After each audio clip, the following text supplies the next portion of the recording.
What is up, everybody? Random Random Man here, bringing you my review for MaXXXine in one take. And here I am walking around my backyard like I did with my review for the bike riders. If you hear music on my right, there's a party, I think, happening, or people just hanging out in their backyard. But yeah, at least it's a good distance away from me. But yeah, and again, I'm doing laps around my backyard here just to give my thoughts on this film as quickly as I can, or as much as I can, or as much as I want, because I saw it earlier this afternoon as this evening is getting underway with the nice weather outside. Nice summer weather we're having. Happy summer to everyone. So MaXXXine, this is the third film in the X trilogy. Previously, the first two films were X and Pearl, both from 2022. Oh, and by the way, spoilers for both of those movies potentially here, since I'm talking about the third film, in case you haven't seen those films. But this follows the titular character who has escaped the murders from X and is the sole survivor of that movie, and is now in the 1980s aspiring to be a film actress, though all of her prior credits are in adult films. And this sun, good thing I have my sunglasses on. But so yeah, this is the third and what looks to be the final capper in this trilogy from Ty West, who was behind the other two films, also starring Mia Goth. And he returns here once again. He is the writer, director, producer, and editor of MaXXXine. And with my thoughts on the previous two films, which I did do full reviews for back in 2022, I really liked both X and Pearl. X was a throwback to all the salacious 70s slashers that were made back then. And then Pearl took place even earlier in the 20th century, and that was more towards the silent and golden age, or at least prior to New Age Hollywood. Oof.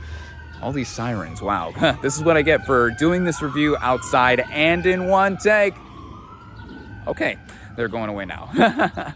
But yeah, I live up the street from a hospital, so that's partially responsible for me cutting a lot when I do my regular, formally edited reviews. But anyway, yeah, I really like the previous two films in the X trilogy, and I was really looking forward to this one.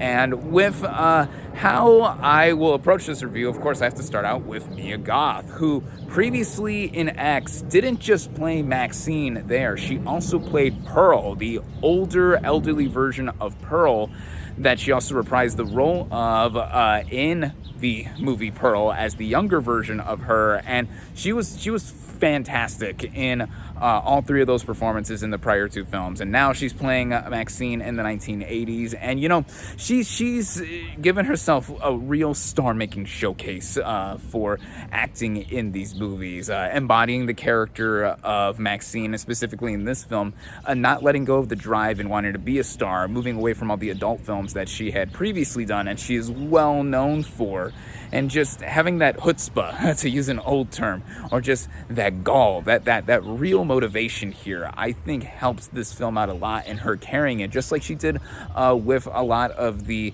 prior two films, having moments with her front and center, especially with Pearl. And this movie has quite a cast. There's quite a stacked cast here to mention. There is Kevin Bacon as this detective who is going after her, as all the while she is starring in this or wanting to star in this movie that she landed a part for in the 1980s, 1985, so that's when this movie takes place. And she's also chased after this stalker and murderer, and she's also being chased after by Kevin Bacon as this really grimy detective. And, you know, Kevin Bacon, known for some of his characters here, he really brings it with this one, with putting on a voice, putting on an accent that I think really lended itself to fitting in with the time period of 1985. The director of the film that MaXXXine is in is played by Elizabeth Debicki, who is great. Apparently, she is a reflection of Ty West, the filmmaker himself. himself here, having a very stern, a very serious attitude, and wanting MaXXXine to do anything and everything to be committed to doing this film, which is a horror film. How coincidental, because all of the films in this now X trilogy are slasher films.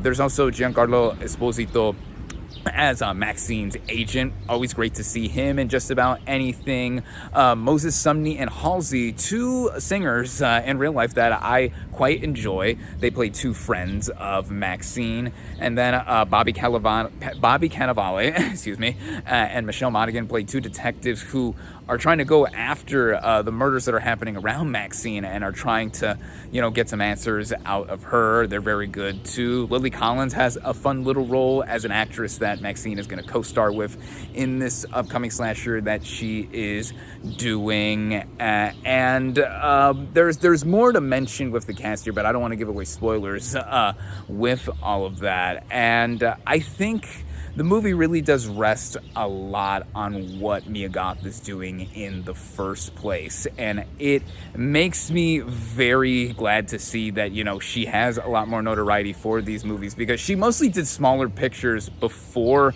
doing X. And not that these are big movies, but, they have garnered quite a following. And let me switch hands here. They have garnered quite a following, and they have really given a higher profile to what MaXXXine is doing with this film, now set in a different time period. And that is one big thing that really had it going for me while watching it, because I love the aesthetic of the 1980s. The 1980s allure that is throughout the film had me within it.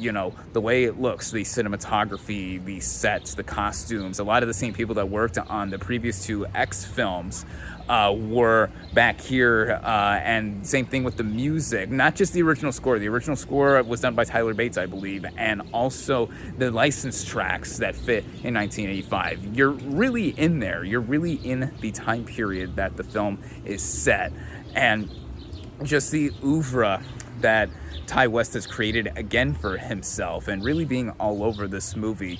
And it feels somewhat different than the prior two movies, not just in terms of the time period, but also in the way it is flowing, in that it is somewhat of a mystery. I mean, in X, for example, it was pretty obvious who the killers were, and you're just sitting there as like a fly on the wall, seeing like who's getting picked off one by one, and just how it goes all together, and also being a tribute to 70s slashers. Pearl, you get to see the makings of a killer in Mia Goth playing that character again, and also her being motivated by stardom in there. Both MaXXXine and Pearl are characters motivated by that. And then now here with MaXXXine, the movie, MaXXXine with 3 X's, triple X's, as a reference to her roots, that is the case as well, while also trying to evade all that is coming around her and that is coming to kill her. So I think that makes the movie engaging regardless, because you are following this character who's trying to capitalize on what she's done before and to stray away from her past. Though in comparison, I would say, in terms of it being a slasher film, I think it has tiny tension. It's not as tense as what X did. And Pearl, I don't think was that intense either, because we already see what this character is going through and what is eventually leading her to kill anyway. But with this film, I think that also goes in connection with the whole aesthetic that the movie is going for. Because again, I love the 1980s aesthetic that the movie has, but sometimes it did get in the way of what was happening here, because it was not devolving, but it was resulting in feeling like what we see in those kind of movies, or what was made in that time period in terms of horror films. And, having all of that come together, it still had me looking into what was going on with a lot of interest, because I was so enveloped with the previous two films. And Ty West as a director, I think he does bring it all together to have us get further into it. It's not as evenly composed, I would say, either with all those other films, because it is trying to reveal something with the character, and eventually when you find out who the killer is, not that I called it, I wouldn't say that. I think it would only be more so for people who are really into the X movies in the first place, X and Pearl. And this is more so connected to X. I mean, if you've seen these movies at all, especially with X, there is so many references and connections here. Like, for example, there's I think a subtle connection to Jenna Ortega's character from X in this movie. At least I thought I had a keen eye in looking to that with the film. And also with Pearl being referenced as well too, but mainly this is connected to X because MaXXXine is the main character of both movies. And with all of that coming together, it runs at about an hour and 45 minutes, and that's about the same length as the other two films, I believe, so that falls right in line here in viewing this all as a trilogy. And viewing it in order, of course, it goes Pearl, then X, then MaXXXine, motorcycle, and I think when viewing it all together in this unlikely trilogy of sorts, I think Ty West has made something that I think more filmmakers should look after in doing if they're considering trying to do franchise movies. I know X and Pearl were shot back to back, and they were shot for about $1 million each. Clearly the budget was up tier, of course, with what I mentioned and the technical aspects here in recreating this time period, which I think is awesome because of everything that we see and a further evolution, that's the word I'm looking for, evolution of these films in the first place. So yeah, with all that being said, the sun's gone away. Hi, you see my eyes. With all that being said, I would say that I did enjoy MaXXXine. I would say from the offset, I would say that this is the weakest of the three movies that we got in this X trilogy, but that doesn't make it less enjoyable because I think hardcore fans are definitely gonna go see this if they haven't already. Even for those who haven't seen X and Pearl, I think this works as a standalone movie.